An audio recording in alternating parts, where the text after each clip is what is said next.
അദ്ദേഹത്തിന്റെ തന്നെ വാക്കുകൾ അദ്ദേഹം അത് പറയാൻ നിർബന്ധിതനായിരിക്കുന്നു. ലജ്ജയോടെയാണ്, വേദനയോടെയാണ്, തലകുനിച്ചുകൊണ്ടാണ് അദ്ദേഹം ഇത് പറയാൻ. രോഗികളുടെ ജീവൻ രക്ഷിക്കേണ്ട ഒരു ഡോക്ടർ അതിൽ പരാജയപ്പെടുമ്പോൾ, അത്യാവശ്യ സർജറി ഉപകരണങ്ങൾ ലഭ്യമല്ലാത്ത സാഹചര്യത്തിൽ അതിൽ പരാജയപ്പെടുമ്പോഴുള്ള മനോവിഷമമാണ് അദ്ദേഹത്തെ ഈ കാര്യങ്ങൾ തുറന്നു പറയാൻ നിർബന്ധിതനാക്കിയത്. അതിനെ അംഗീകരിച്ചുകൊണ്ട്, അത് തിരുവനന്തപുരം മെഡിക്കൽ കോളേജിലെ മാത്രം ഒരവസ്ഥയല്ല, കേരളത്തിലെ പൊതു അവസ്ഥയാണ്. ഗവൺമെന്റ് മെഡിക്കൽ കോളേജുകൾ, ജില്ലാ ആശുപത്രികൾ, താലൂക്ക് ആശുപത്രികളെല്ലാം തന്നെ മരുന്ന് ക്ഷാമം അനുഭവപ്പെടുന്നു. ഉപകരണങ്ങളില്ല, ഡോക്ടർമാരില്ല, സ്പെഷ്യാലിറ്റി ഡോക്ടർമാർ തീരെയില്ല. ഈ പ്രതിസന്ധിയിൽ തന്നെയാണ്. സ്വകാര്യ മേഖലയിലെ ചികിത്സാ ചെലവ് വളരെ ഭാരിച്ചതാണ്. അത് താങ്ങാൻ കഴിയാത്ത സാധാരണക്കാരും പാവപ്പെട്ടവരുമാണ് ഗവൺമെന്റ് ആശുപത്രികളിൽ ശരണം തേടുന്നത്.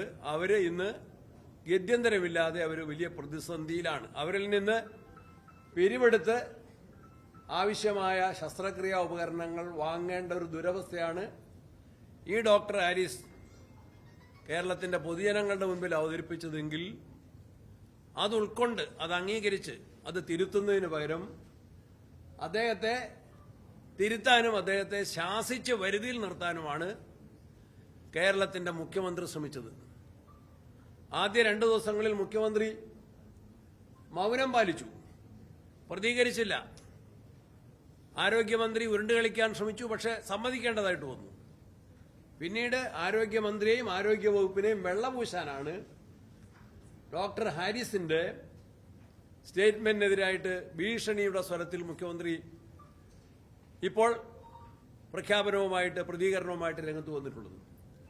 അപ്പൊ അദ്ദേഹം അതിനെ കാണുന്നത് എങ്ങനെയാണ്? Professional suicide.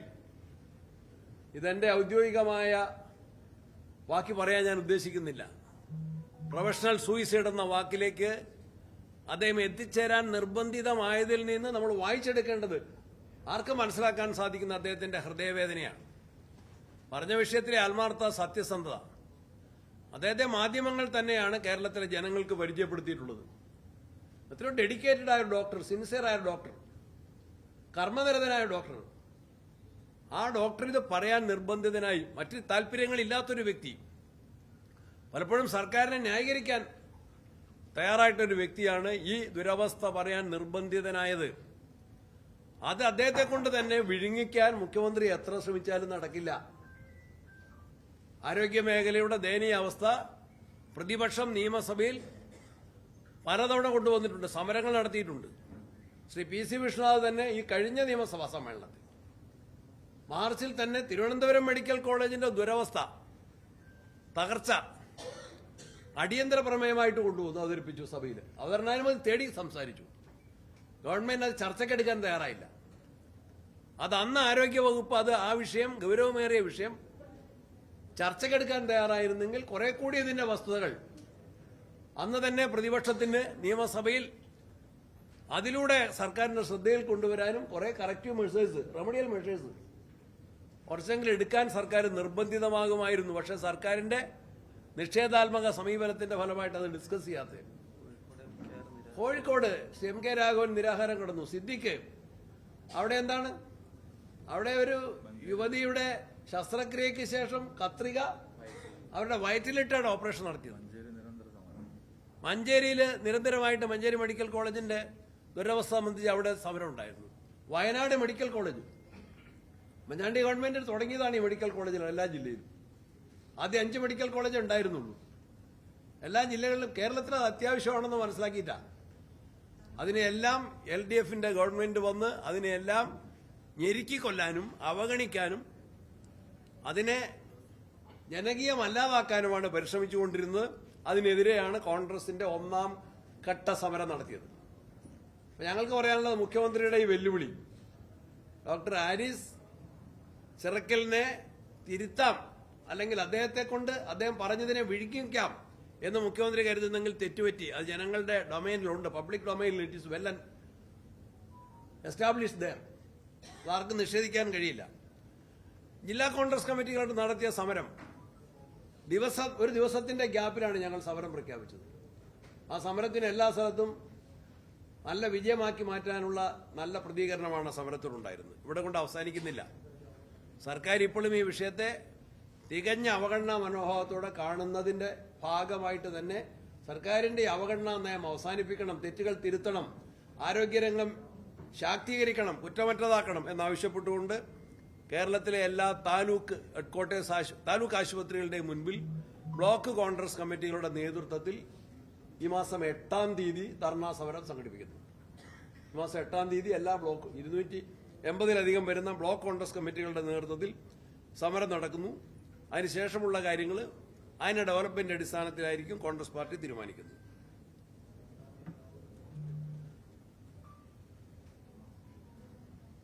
പിന്നെ പുതിയ DGP നിയമനവുമായി ബന്ധപ്പെട്ട് മാർക്സിസ്റ്റ് പാർട്ടിക്ക് അവരുടെ അണികളെയും രക്തസാക്ഷി കുടുംബങ്ങൾ എന്ന് അവർ പറഞ്ഞവരെയും ഇതിന്റെ ന്യായീകരണങ്ങൾ ബോധ്യപ്പെടുത്താൻ കഴിയുമോ? ഞങ്ങളെ ബോധ്യപ്പെടുത്തണ്ട.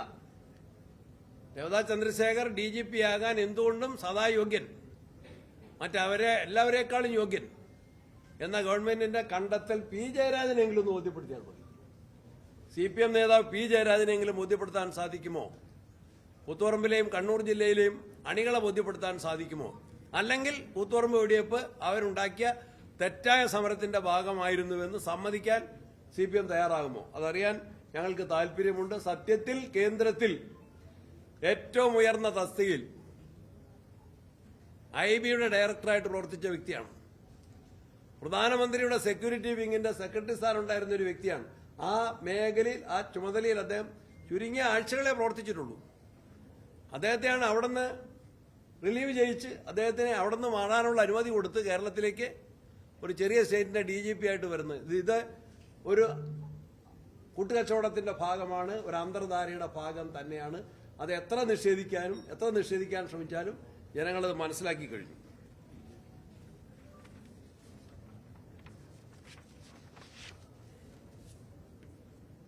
നമ്മുടെ ഫിഷറീസ് മന്ത്രി ശ്രീ സജി ചെറിയാൻ ആവർത്തിച്ച് മത്സ്യത്തൊഴിലാളികളെ അവഹേളിക്കുകയും അവഗണിക്കുകയും ചെയ്യുന്ന പ്രസ്താവനകളുമായിട്ട് വരുന്നു.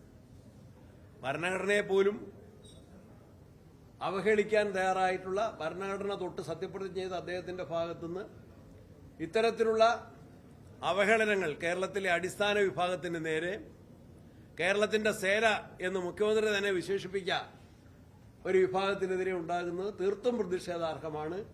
ആ തെറ്റായ പ്രഖ്യാപനങ്ങളിൽ നിന്ന് തിരുത്താൻ സജി ചെറിയാനോട് KPCC ആവശ്യപ്പെടുകയാണ്. ബഹുമാനായ മുൻ മുഖ്യമന്ത്രി ഉമ്മൻചാണ്ടി സാറിന്റെ 2ാം ചരമവാർഷിക ദിനം ജൂലൈ 18-ന് കോട്ടയത്ത് അത് സംസ്ഥാന തലത്തിൽ അനുസ്മരണം നടത്തുന്നു. അതുപോലെ തന്നെ അന്നേ ദിവസം എല്ലാ ജില്ലകളിലും ജില്ലാ കോൺഗ്രസ് കമ്മിറ്റികളുടെ നേതൃത്വത്തിൽ അനുസ്മരണ പരിപാടികൾ നടക്കുന്നു. കോൺഗ്രസിന്റെ മണ്ഡലം കമ്മിറ്റികളുടെ നേതൃത്വത്തിൽ അന്ന് ചാരിറ്റി പ്രവർത്തനങ്ങളും സേവന പ്രവർത്തനങ്ങളും സംഘടിപ്പിക്കുന്നതിന് പ്രത്യേകമായിട്ട് തീരുമാനിച്ചിട്ടുണ്ട്. കേരളത്തിന്റെ ജനങ്ങൾ വിവിധ പ്രദേശങ്ങളിൽ വിവിധ ജനവിഭാഗങ്ങൾ നേരിടുന്ന പ്രതിസന്ധികളും പ്രയാസങ്ങളും അതിനെ തുറന്നു കാട്ടാനും അതിന് പരിഹാരമുണ്ടാക്കണമെന്നാവശ്യപ്പെട്ടുകൊണ്ടും വിവിധ ജില്ലകളിലെ പ്രധാനപ്പെട്ട വിഷയങ്ങളെ ഉയർത്തിക്കൊണ്ട് ഈ മാസം 4-ാം തീയതി മുതൽ ജില്ലാ കോൺഗ്രസ് കമ്മിറ്റികളുടെ നേതൃത്വത്തിൽ ജനകീയമായിട്ടുള്ള കൂട്ടായ്മയും സമര സംഗമങ്ങളും നടത്തുന്നതാണ്. അത് 4-ാം തീയതി പത്തനംതിട്ടയിൽ നിന്ന് തിരുവനന്തപുരത്ത് നിന്ന് അത് ആരംഭിക്കുന്നതാണ്. മറ്റ് ജില്ലകളുടെ ഡേറ്റ് അറിയിക്കുന്നതാണ്. ഞങ്ങളെല്ലാവരും പുതിയ KPCC ടീം തന്നെ പ്രസിഡന്റും വർക്കിംഗ് പ്രസിഡന്റുമാരും UDF കൺവീനറും പ്രതിപക്ഷ നേതാവ് ഉൾപ്പെടെയുള്ള നേതാക്കന്മാരും അതിൻ്റെ അകത്ത് പങ്കെടുക്കുന്നതാണ്.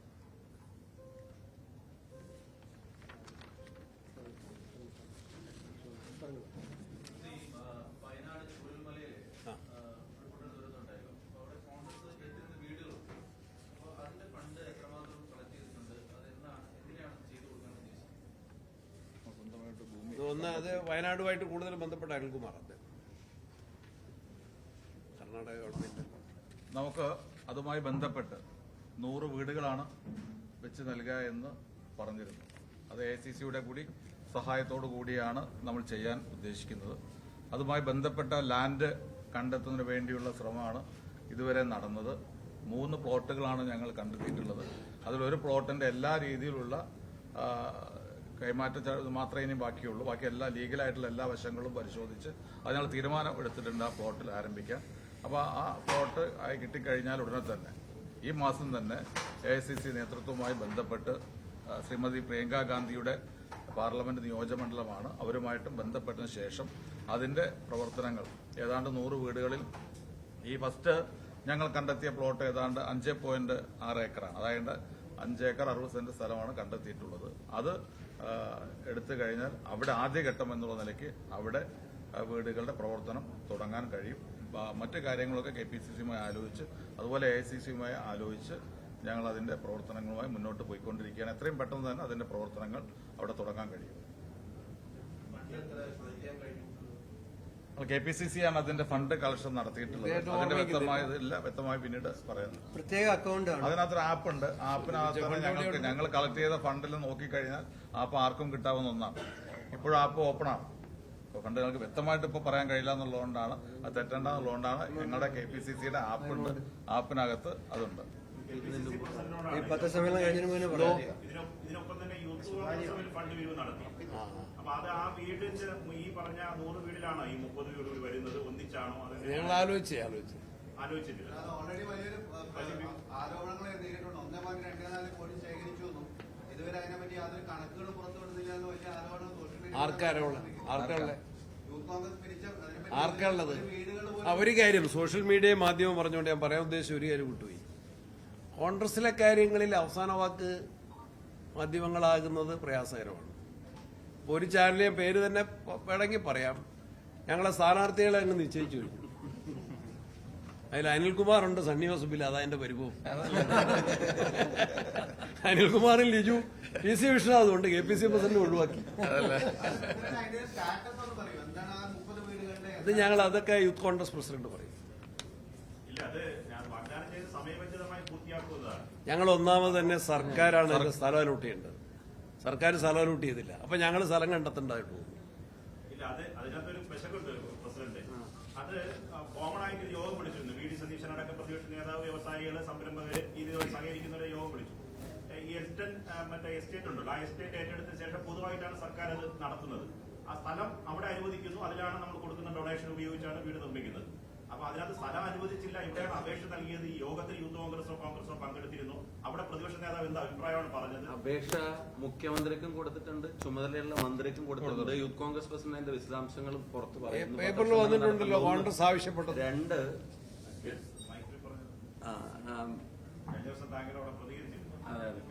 അപ്പൊ പിന്നെ തീർന്നല്ലോ. അപേക്ഷ മുഖ്യമന്ത്രിക്കും കൊടുത്തിട്ടുണ്ട്.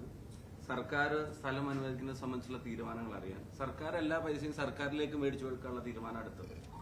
കോൺഗ്രസ് ഉൾപ്പെടെയുള്ള പ്രസ്ഥാനങ്ങൾ, പിന്നെ മുസ്ലിം ലീഗ് ഉൾപ്പെടെയുള്ള പ്രസ്ഥാനങ്ങൾ ജനങ്ങളിൽ നിന്ന് പിരിച്ച പണം സുതാര്യതയോടെ അവിടെ പറഞ്ഞ വാക്ക് പാലിക്കുന്ന തരത്തിൽ തന്നെ കാര്യങ്ങൾ ചെയ്യുന്നതിന്റെ നടപടിയാണ് ഇപ്പൊ അല്ലേട്ടൻ പറഞ്ഞത്. ഇപ്പൊ യൂത്ത് കോൺഗ്രസ് പ്രഖ്യാപിച്ച വീടുകളും ഈ സ്ഥലം കണ്ടെത്തുന്ന മുറക്ക് ആ വീടുകളും തീർച്ചയായിട്ടും നിർമ്മിച്ചു കൊടുക്കുന്ന കാര്യത്തിൽ ആർക്കും ആശങ്ക വേണ്ടതിനകത്ത് സംശയമില്ല. മാത്രമല്ല, അക്കൗണ്ടിനെ സംബന്ധിച്ച് ആരോട് സൂചിപ്പിച്ചു, അതിനുവേണ്ടി ശേഖരിച്ച രൂപയിൽ നിന്ന് ഒരു നയാ പൈസ പോലും മറ്റൊരാവശ്യത്തിനും എടുത്തിട്ടുമില്ല, ഇതുവരെ അതിൽ തൊട്ടിട്ടുമില്ല. സ്ഥലം എപ്പോൾ ലഭിക്കുന്നോ ആ പൈസ മുഴുവൻ ഈ കാര്യത്തിന് വേണ്ടി തന്നെ ഉപയോഗിക്കും എന്നുള്ളത് കൃത്യമായിട്ട് ഇന്നലെയും പറഞ്ഞതാണ്. ഇന്ന് യൂത്ത് കോൺഗ്രസ് പ്രസിഡന്റ് അതിന്റെ കൂടുതൽ വിശദാംശങ്ങളുമായിട്ട് മാധ്യമങ്ങൾ കാണുന്നുണ്ട്. രേഖകൾ പ്രകാരം അതിന്റെ രേഖകളുടെ സഹായത്തോടെ ഇന്ന് മാധ്യമങ്ങളുടെ മുമ്പിൽ ആ കാര്യങ്ങൾ വിശദീകരിക്കുന്നുണ്ട്. ഇപ്പൊ പറഞ്ഞതിന്റെ വ്യക്തത വരുന്നത് സർക്കാരുമായി സഹകരിച്ചല്ല, പ്രത്യേകിച്ച് ഭൂമി കണ്ടെത്തി. അങ്ങനെയാണ് യൂത്ത് കോൺഗ്രസും കോൺഗ്രസിനകത്ത് വ്യക്തമായി പറഞ്ഞല്ലോ. കോൺഗ്രസ് അത് പിന്നെ എവിടെയാണ് അപേക്ഷ കൊടുത്തത്? അതിന് സർക്കാരിന്റെ മനോഭാവത്തെ കൂടി ആശ്രയിച്ചു. തുടങ്ങിയ സമയത്ത് അനുവദിക്കണമെന്ന് സർക്കാരിന്റെ മുമ്പിൽ ആവശ്യം. ഞങ്ങൾ കരുതിയിരുന്നത് വീടുകളിലെ സ്പോൺസറിന്റെ സ്ഥലത്തിന്റെ കാര്യത്തിൽ ഒരു തീരുമാനം ഇപ്പൊ ഒന്നും വേണ്ട, ഞാൻ വെലങ്ങാട് MP എന്നുള്ള നിലയിൽ വീട് നിർമ്മിച്ചു കൊടുക്കും. അപ്പൊ അവിടെ വീടിന്റെ നിർമ്മാണം തുടങ്ങി. അപ്പൊ അവിടെ ഒന്നും സ്ഥലത്തിന്റെ കാര്യത്തിൽ ഒരു തീരുമാനം സർക്കാരിന്റെ ഭാഗത്ത് സമയബന്ധിതമായിട്ട് ഞങ്ങൾക്ക് ആർക്കും വെലങ്ങാട് ഉൾപ്പെടെ കിട്ടിയിട്ടില്ല. എന്നിട്ടിപ്പോ ഞങ്ങൾ തന്നെ സ്ഥലം കണ്ടെത്തിയിട്ട് അവിടെ ഒരു വീടിന്റെ നിർമ്മാണം തുടങ്ങി. നമ്മൾ തറക്കല്ലിട്ടിട്ട് നമ്മൾ തന്നെ പൈസ കണ്ടെത്തിയിട്ട് ഒരു വീടിന്റെ നിർമ്മാണം തുടങ്ങുക. ഞങ്ങൾ ജനങ്ങൾക്ക് കൊടുത്ത വാക്ക് പാലിക്കും. യോഗം വിളിച്ചതെല്ലാം സർക്കാരിലേക്ക് തരണം പറയാൻ വേണ്ടിയാണല്ലോ. അല്ല, യോഗത്തിന്റെ തീരുമാനം എന്താ, എല്ലാം ഞങ്ങൾക്ക് തരണം എന്ന് പറയാൻ വേണ്ടിയാണല്ലോ യോഗം വിളിക്കുന്നത്. ഈ ജനങ്ങൾ കൊടുത്ത 720 കോടി രൂപ സർക്കാർ കയ്യിൽ വെച്ചിട്ട് ഇന്നേ വരെ ഒരു വീടിന്റെ നിർമ്മാണ പ്രവർത്തനം സർക്കാർ എന്നാ തുടങ്ങിയത്? നിങ്ങൾ യൂത്ത് കോൺഗ്രസിനോട് ചോദിക്കുന്നുണ്ടല്ലോ, സർക്കാർ എന്നാ തുടങ്ങിയത്? മാത്രമല്ല സർക്കാർ സംവിധാനം മുഴുവൻ കയ്യിലുള്ള സർക്കാർ ഉദ്ദേശിക്കുന്ന ആദ്യം മുതലേ പൂർണ്ണമായി കോൺഗ്രസും UDF എല്ലാവരും ഈ ഒരു കാര്യത്തിൽ സഹകരിച്ചാണ്. പക്ഷെ ഓരോ ഘട്ടങ്ങളിലായിട്ട് മുഖ്യമന്ത്രി ഇത് മാറ്റി പറഞ്ഞുകൊണ്ടിരുന്നു. എത്ര രൂപയാണ് നൽകാൻ പോകുന്നത്, അതിനകത്ത് മാറ്റങ്ങൾ വന്നുകൊണ്ടിരുന്നു. അതുപോലെ തന്നെ അതിനകത്ത് ഏറ്റവും പ്രധാനമായി പറഞ്ഞത് അവരിൽ ലാൻഡ് കണ്ടെത്തും, ഞങ്ങൾ പണം അവിടെ കൊടുക്കുന്നു, അവർക്ക് ഇഷ്ടമുള്ള ഗവൺമെന്റിന് ഇഷ്ടമുള്ള ഏജൻസിക്ക് അവർ പണം കൊടുക്കുന്നു, ആ ഏജൻസി വർക്ക് നടത്തുക എന്നാണ് പറഞ്ഞിരുന്നത്. ആ രീതിയിലാണ് വന്നത്. അപ്പോൾ പണം മുഴുവൻ അവർ ഗവൺമെന്റിലേക്ക് അടക്കുക, ഗവൺമെന്റ് ഇഷ്ടമുള്ളതുപോലെ ചെയ്യുക എന്നുള്ള രീതി വന്നപ്പോഴാണ് UDF സ്വന്തമായി തന്നെ കൊടുക്കാൻ ഉദ്ദേശിച്ച വീട് എത്രയാണോ, മുസ്ലിം ലീഗ് ഇതിനകം തന്നെ മാതൃകാപരമായിട്ട് തന്നെ സ്ഥലം കണ്ടെത്തി അതിന്റെ പ്രവൃത്തി ആരംഭിച്ചു. ഞങ്ങളിപ്പോൾ സ്ഥലം കണ്ടെത്തി അതിന്റെ പ്രവൃത്തി ഉടൻ ആരംഭിക്കും. അത് ഗവൺമെന്റിന്റെ ഈ നിലപാടിനോട് നമുക്ക് വിയോജിപ്പുണ്ട്. അതുകൊണ്ട് തന്നെയാണ് യൂത്ത് കോൺഗ്രസിന്റെ ഫണ്ട് പിരിവിനുമായിട്ട് യുക്കോം തടസ്സമൊന്നുമില്ല. മറിച്ച് ഈ കോൺഗ്രസ് പ്രസിഡന്റ് പറയല്ലോ ഒന്ന്. ഷാഫി പറയുന്നത് എല്ലാവർക്കും അറിയുന്നതും യാഥാർത്ഥ്യമാണ്. ഷാഫി പറയുന്നതുകൊണ്ട് മാത്രമല്ല, യൂത്ത് കോൺഗ്രസ് പ്രസിഡന്റ് പത്രസമ്മേളനം നടത്താൻ പോകല്ലേ? അതിന്റെ ബാങ്ക് അക്കൗണ്ട് രേഖകൾ ഒരു ക്രമക്കേടുമില്ല. വർക്കിംഗ് പ്രസിഡന്റ് ആണല്ലോ, യൂത്ത് കോൺഗ്രസിന്റെ ഭാരവാഹി മാത്രമല്ലല്ലോ. അല്ല, ഞാനിപ്പോ യൂത്ത് കോൺഗ്രസ് ഭാരവാഹി അല്ലല്ലോ. കഴിഞ്ഞു വർക്കിംഗ് പ്രസിഡന്റ് നിലയിൽ ചോദിക്കുന്നതാണ്. അല്ല, ഞാൻ മറുപടി പറഞ്ഞല്ലോ. അല്ല, വലിയ ജിജ്ഞാസയ്ക്ക് പ്രത്യേകം നന്ദി. അതായത് കഴിഞ്ഞ മാസം ഈ മുഖ്യമന്ത്രിയുടെ പ്രതിവാര സംവാദ പരിപാടിയുണ്ട്. അതിൽ മുഖ്യമന്ത്രി മുസ്ലിം ലീഗിനെ കുറ്റപ്പെടുത്തി സംസാരിക്കേണ്ടായി. അതായത് അവർ സ്വന്തം നിലയിൽ സർക്കാർ ഈ പദ്ധതിയായി മുന്നോട്ട് പോകുമ്പോൾ മുസ്ലിം ലീഗ് സ്വന്തം നിലയിൽ വീടുകൾ വെച്ചു കൊടുക്കുന്നതിന് വിമർശിക്കുന്നു. അപ്പൊ ഇതുപോലെ കോൺഗ്രസും ലീഗും ഉൾപ്പെടെ ഒരുപാട് ആളുകൾ വീട് വെച്ച് നൽകാൻ തയ്യാറായി. ഈ സർക്കാരിന്റെയും മുഖ്യമന്ത്രിയുടെ ഭാഗത്തുനിന്ന് ഒരു നിസ്സംഗ മനോഭാവമാണ് വ്യക്തമല്ലേ നിങ്ങൾ വാക്കുന്നത് എന്താ? മുസ്ലിം ലീഗ് സംഘടന സ്വയമേവ കാശ് വിരിച്ച്, സ്വന്തമായിട്ട് കാശ് വിരിച്ച് അവർ വീട് വെച്ച് കൊടുക്കുന്നതിന് മുഖ്യമന്ത്രിക്ക് എന്താ കുഴപ്പം? അതിനെ അപ്രീഷിയേറ്റ് ചെയ്യും, അഭിനന്ദിക്കുക മുഖ്യമന്ത്രി ചെയ്യേണ്ടത്, അതിനെ വിമർശിക്കുകയല്ല ചെയ്യേണ്ടത്. രക്ഷാപ്രവർത്തനം തുടങ്ങിയ കാലം മുതൽ ഗവൺമെന്റ് എടുത്ത സ്റ്റാൻഡ് ഏത് രക്ഷാപ്രവർത്തന? പയ്യന്നൂരിലെ രക്ഷാപ്രവർത്തനം. വയനാട് രക്ഷാപ്രവർത്തനം തുടങ്ങിയ കാലത്ത് അതായത് ഇൻഡിവിജ്വൽ ആയിട്ട് നമ്മൾ ഒന്നും ചെയ്യേണ്ടതില്ലെന്നും, കാരണം ആർക്ക് എന്താ ആവശ്യമുള്ളതിനനുസരിച്ച് ഗവൺമെന്റ് ഏജൻസികൾ വഴി പ്രഖ്യാപിത ഏജൻസികൾ വഴി എത്തിക്കണമെന്നുള്ള നിലപാടുണ്ടായിരുന്നു. അത് കാശ് വിരിച്ചു കൊടുക്കുന്നവർക്ക് ആ കാശിന്റെ യൂട്ടിലൈസേഷനെ സംബന്ധിച്ച് കേരളത്തിലെ 2018-19 വെള്ളപ്പൊക്കത്തിലെ ദുരുപയോഗം സംബന്ധിച്ച ആശങ്കയും ദുരനുഭവം ഉള്ളവർക്ക് ഈ കാശിന്റെ പ്രോപ്പർ യൂട്ടിലൈസേഷൻ സംബന്ധിച്ച് ചില നിബന്ധനകളും ചില കാഴ്ചപ്പാടുകളും നിലപാടുകളും ഉണ്ട്. അതായത് ഗവൺമെന്റ് വകമാറ്റി ചെലവാക്കുന്നു എന്നാണോ ആരോപണം? നിങ്ങളല്ലേ ഇപ്പൊ പറഞ്ഞു കഴിഞ്ഞു? ഞാൻ പറഞ്ഞില്ല, നിങ്ങൾ പറഞ്ഞു. നിങ്ങളെ കൊണ്ട് പറയിച്ചു. That's all. ആരോപണം എന്നാണ് ജനങ്ങള് അതാണ് അനുഭവം, ആരോപണമല്ല. That's the reality. ഈ DGPയുടെ കാര്യം പറഞ്ഞപ്പോഴേ, ഇപ്പം DGP വന്നതിനെ കുറിച്ച് പറഞ്ഞാൽ കൂത്തുപറമ്പുമായിട്ട് കണക്ട് ചെയ്ത്, അപ്പോൾ പ്രതിപക്ഷ നേതാവ് പക്ഷേ പറയുന്നത് ഒരു DGP അല്ലേ, അദ്ദേഹം പ്രവർത്തിക്കട്ടെ, അത് ഇത്ര വിവാദമാക്കി പ്രവർത്തിക്കേണ്ടെന്ന് പ്രതിപക്ഷ നേതാവ് പറയൂ? അത് വലിയ വിവാദമാക്കേണ്ടതില്ലെന്ന് അല്ല, പ്രതിപക്ഷ നേതാവ് പറഞ്ഞിട്ടില്ല. വിവാദമാക്കിയത് P. ജയരാജനല്ലേ? ഞാൻ കണ്ണൂർ ജില്ലയിൽ നിന്നല്ലേ വരുന്നത്? P. ജയരാജനല്ലേ? ഞാൻ അദ്ദേഹത്തെ ബോധ്യപ്പെടുത്താനല്ലേ പറഞ്ഞു, ഞങ്ങളെ ബോധ്യപ്പെടുത്താൻ പറഞ്ഞിട്ടില്ലല്ലോ. ശരി, താങ്ക് യു. പ്രധാനപ്പെട്ട സംഘടനാ കാര്യങ്ങൾ കഴിഞ്ഞ ദിവസവും ധൃതിയാകാൻ പോയി. ഈ പുനഃസംഘടന സംബന്ധിച്ചുള്ള കാര്യങ്ങൾ എങ്ങനെയാണ്? അതിനോട് പറയാം. അത് ആവശ്യ സമയത്ത് പറയും, വെളിപ്പെടുത്തും. ഇന്ന് അങ്ങനെ ഒരു ധാരണ ആയിട്ടില്ല. ഈ തദ്ദേശ തെരഞ്ഞെടുപ്പിൽ ഒരുക്കങ്ങളൊക്കെ നന്നായിട്ട് പോകുന്നു. അതിലൊരു ഒരു കാര്യം ആവർത്തിച്ച് ഞങ്ങൾ ആവശ്യപ്പെടുകയാണ്. ഈ വാർഡുകൾ അശാസ്ത്രീയമായിട്ടാണ് വാർഡുകൾ വെട്ടിമുറിച്ചിട്ടുള്ളത്. 1 തിങ്. സെക്കൻഡ്, ഇപ്പൊ പോളിംഗ് സ്റ്റേഷൻ 1300 വോട്ടർമാർക്കാണ് ഒരു വാർഡ് പോളിംഗ് സ്റ്റേഷൻ. ആ വാർഡിൽ 3 വോട്ട് ചെയ്യണം. വാർഡ്, ബ്ലോക്ക്, ജില്ല പഞ്ചായത്തുകൾക്ക് ഒരു വാർഡിലെ വോട്ടർ 3 വോട്ട് ചെയ്യണം. 1300 വോട്ടർമാർ വോട്ട് ചെയ്ത് വരുമ്പോൾ എത്ര സമയമാവും? നിലമ്പൂരിൽ 1100 ആയിരുന്നു. അസംബ്ലി പാർലമെന്റ് ഇലക്ഷൻ 1100 സിംഗിൾ വോട്ടറുടെ 1100. അതുകൊണ്ട് KPCC ആവർത്തിച്ച് ആവശ്യപ്പെടുന്നു, സംസ്ഥാന ഇലക്ഷൻ കമ്മീഷനോടും സംസ്ഥാന സർക്കാരും ആ കാര്യത്തിൽ ഇടപെട്ട് വോട്ടർമാർക്ക് സൗകര്യപ്രദമായ രൂപത്തിൽ വോട്ട് ചെയ്ത് പോകുന്നതിന് സാഹചര്യം ഒരുക്കണം.